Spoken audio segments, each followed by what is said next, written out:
c'est en toute confiance que cette mère de famille achète des médicaments et un vaccin pour son bébé. Pourtant, elle ne peut pas être certaine que les produits ne sont pas altérés et qu'ils n'auront aucune conséquence grave sur son enfant. Mais cette maman, à l'image de l'ensemble de la population, sait qu'elle peut compter sur le sérieux et la rigueur des laboratoires pharmaceutiques. Cette confiance résulte en partie du fait que les établissements pharmaceutiques travaillent dans un cadre réglementaire très strict. Différentes normes externes encadrent en effet les activités des établissements pharmaceutiques. Ainsi, avant d'arriver sur le marché, chaque produit doit obtenir l'AMM, autorisation de mise sur le marché, après évaluation de l'efficacité et l'innocuité du produit. Ensuite, les établissements pharmaceutiques seront soumis à des inspections régulières de la part d'experts envoyés par les autorités compétentes.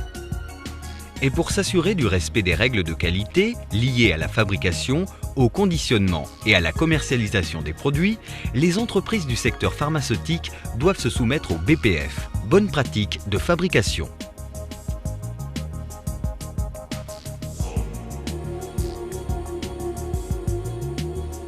Aventis Pasteur France comprend 2 sites de fabrication.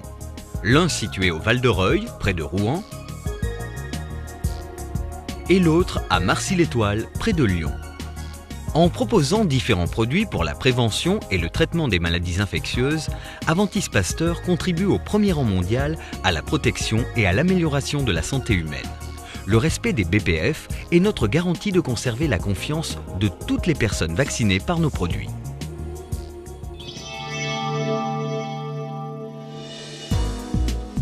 Le respect des BPF est obligatoire.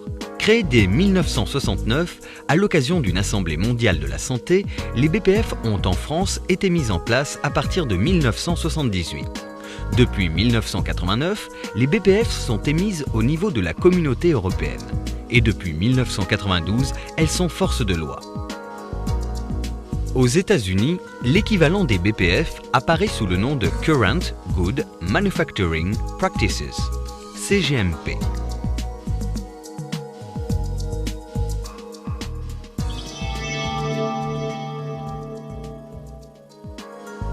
Les bonnes pratiques de fabrication garantissent que les médicaments sont fabriqués et contrôlés de façon cohérente et selon des normes de qualité adaptées à leur emploi.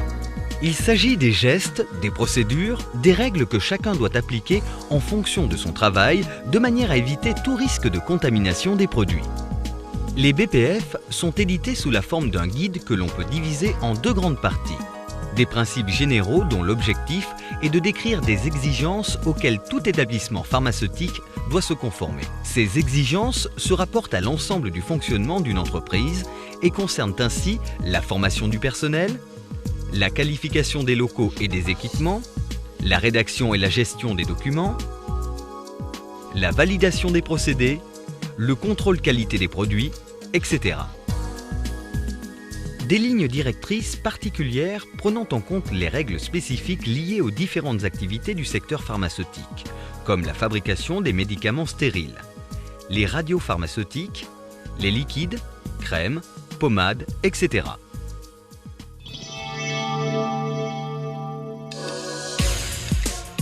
Nous ne pouvons pas ici décrire l'ensemble des exigences définies au sein des BPF. Ceci est l'objet d'une formation dispensée dans l'entreprise. Cependant, compte tenu de l'importance que revêtent les BPF dans le fonctionnement de l'entreprise, nous allons vous présenter quelques aspects qui vous permettront de saisir l'état d'esprit des BPF. Cet état d'esprit se transcrit sous la forme de principes fondamentaux et de règles particulières que nous devons appliquer au quotidien dans notre travail. Les principes fondamentaux, les voici. Il s'agit de toujours définir au préalable des règles. Ensuite, de respecter ces règles à la lettre. Enfin, de vérifier leur bonne application.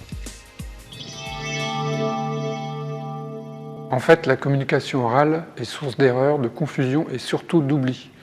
Les BPF prennent en compte cette situation. Elles considèrent d'ailleurs que tout ce qui n'est pas écrit n'existe pas. Les BPF constituent un des éléments de l'assurance de la qualité et imposent donc de prévoir ce que l'on va faire et l'écrire, faire ce que l'on a écrit et en rendre compte, analyser les données et les documenter. Ces trois aspects permettent de ne pas s'écarter des objectifs fixés et de garder une trace de toute activité afin d'éviter que des problèmes apparaissent ou réapparaissent. Le respect des règles est le second principe des BPF.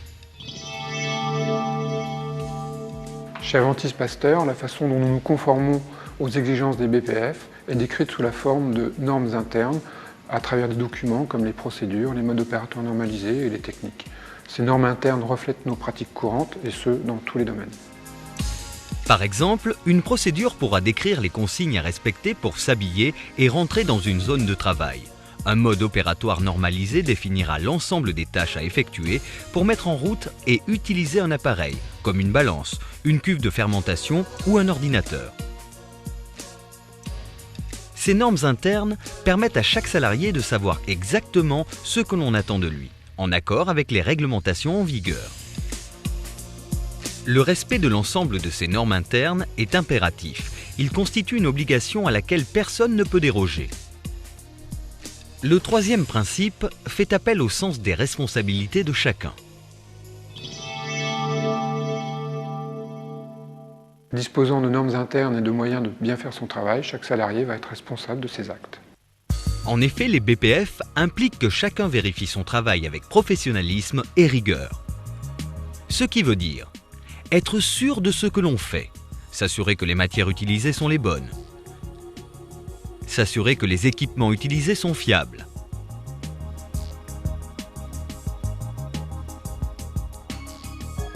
travailler avec précision et exactitude, prendre garde aux risques d'erreur et aux mauvaises pratiques, signaler tout écart,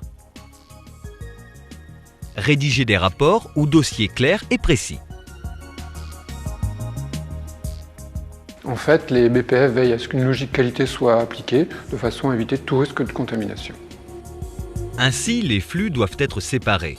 On distingue ainsi les matières, les matériels propres, les matériels sales et le personnel. L'entrée réservée au personnel sera différente de celle réservée au matériel et aux matières. Et le matériel propre ne croisera pas le matériel sale. L'étiquetage constitue également un aspect très important des BPF. Il est obligatoire d'étiqueter tous les conteneurs, récipients et équipements afin de permettre une identification rapide et facile et éviter les erreurs. Le respect de la propreté des lieux et l'ordre sont un autre point important de la réglementation.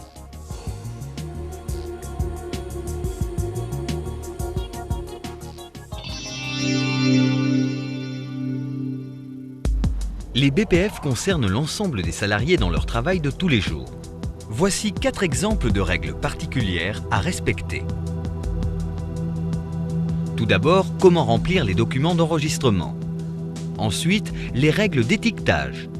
Puis les règles en matière d'hygiène et de propreté. Enfin, comment se comporter en zone d'atmosphère contrôlée.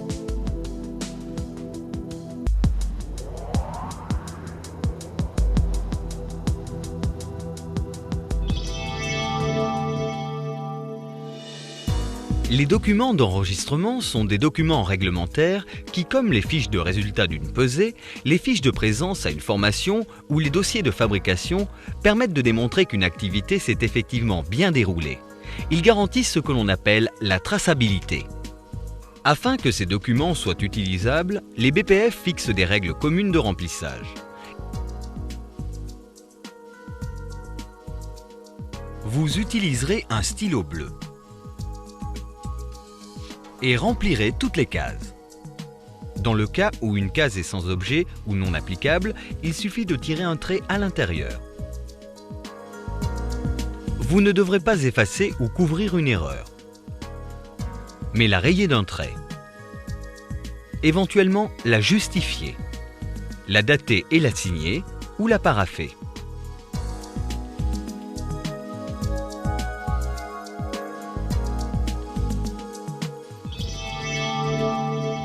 L'étiquetage constitue un autre point sensible soumis à des règles particulières précises.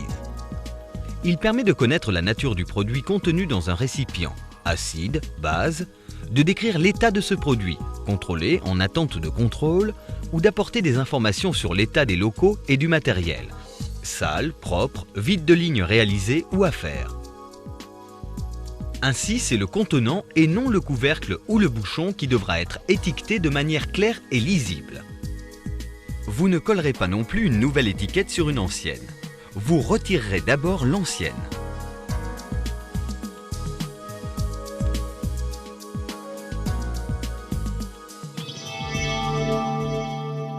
L'hygiène et la propreté comptent parmi les aspects essentiels des BPF. Il s'agit aussi bien de l'hygiène corporelle que du rangement et de la propreté de son poste de travail. Tout collaborateur devra donc être strict sur le degré de propreté personnelle, corps, cheveux, vêtements. Toujours se laver les mains après un passage aux toilettes. Débarrasser, tenir propre son poste de travail.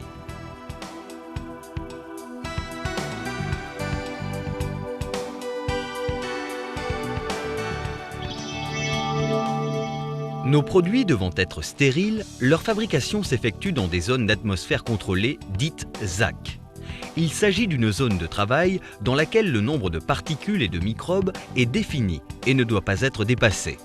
Selon l'activité réalisée, il est défini différentes classes d'air allant de A à D. La classe A indiquant un nombre de particules et de microbes défini le plus réduit. Les règles à respecter dans une ZAC sont très strictes et ne souffrent d'aucune négligence. Être propre, cheveux, visage, mains, ongles, signaler toute maladie, infection, coupure, vérifier l'état et le bon port de vos vêtements de zone, le maquillage, bijoux, etc. sont interdits. Manger, mâcher, boire, fumer est interdit en dehors des locaux autorisés. Se déplacer doucement et calmement. Parler le moins possible. Éviter de tousser et d'éternuer, si besoin quitter la zone. Se désinfecter régulièrement les gants. À moins d'un risque particulier, ne rien ramasser qui soit tombé à terre. Vous savez désormais ce que sont les BPF. Selon votre fonction, vous serez amené à être formé plus précisément sur les règles générales et particulières qui vous concernent. Mais les BPF constituent également un état d'esprit. Elles nous permettent de nous souvenir à chaque instant que nous travaillons pour que partout dans le monde, chaque individu puisse se voir administrer un vaccin Aventis Pasteur en toute sérénité. C'est notre engagement, c'est notre responsabilité.